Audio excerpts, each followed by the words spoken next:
Australia doesn't have many overpasses like these wildlife overpasses, but about 10 years ago, Brisbane City Council decided to build this one, and that was completely revolutionary for Australia at the time. On this side of the road, the southern side of Compton Road, is a very important nationally significant forest called Karawatha Forest, full of all sorts of animals, but including a large number of endangered species. And on the other side of the road is an area called Kurrabi bushland.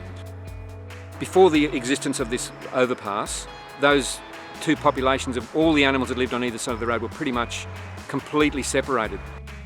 Compton Road has the largest array of road crossing structures that animals can use.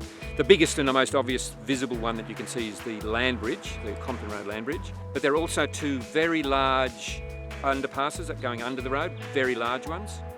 And there are three rope ladders spanning across the road from one type of the side of the canopy to the other for the gliders and possums to use.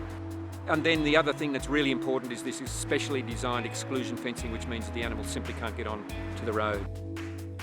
Roadkill was a very major issue, was one of the reasons, one of the motivations to try and do something about getting an animal safely across the road. On average, there was 5 animals a month killed on this road, usually wallabies and bandicoots. Now in the 10 years since then, there have only been 3 mammals killed on the road that we know about. 2 wallabies and a koala. So now that there is this vegetated overpass connecting up the forest from one side to the other, the animals now can move freely and safely across.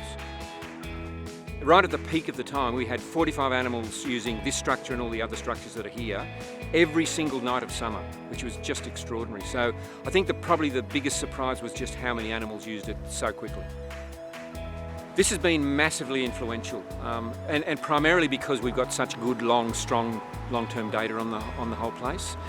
In Australia and around the world now, people are talking about this Compton Road effect.